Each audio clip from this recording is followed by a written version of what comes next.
బిస్మిల్లాహిర్రహమానిర్రహీం. చాలామంది ప్రళయం ఎప్పుడు వస్తుంది అనేది ఒక డౌట్ ఉంటుంది. ఇంతకుముందు ప్రళయానికి ఒక సూచన సలాం అనేది తెలిసిన వాళ్ళకే చెప్తాము, తెలియని వాళ్ళకి చెప్పము. అది కూడా ఒక ప్రళయానికి సూచనగా చెప్పడం జరిగింది. అలాగే ఇప్పుడు ఇంకొక సూచన ఏంటంటే హఠాత్ మరణాలు అధికంగా సంభవిస్తాయి. ఇది హజరత్ అనస్ బిన్ మాలిక్ రజియల్లాహు తఆలా అన్హు కథనం ప్రకారం ముహమ్మద్ రసూలుల్లాహి సల్లం వారు ఇలా ప్రవచించారు. ప్రళయ దిన ఆనవాళ్లలో ఒక విషయం ఏమిటంటే అధికంగా హఠాత్ మరణాలు సంభవిస్తాయి. ఇది సహీ బుఖారీలో గ్రంథంలో రాసి ఉన్నది. అంటే ఇప్పుడు మీకు జనరల్గా ఇప్పుడు మనంతా పేపర్ తీసి చదివితే మనకేం తెలుస్తుంది?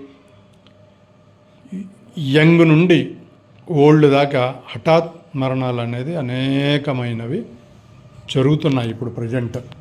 కాబట్టి ఇది కూడా ప్రళయానికి ఒక సూచనగా చెప్పడం జరిగింది. Please subscribe channel.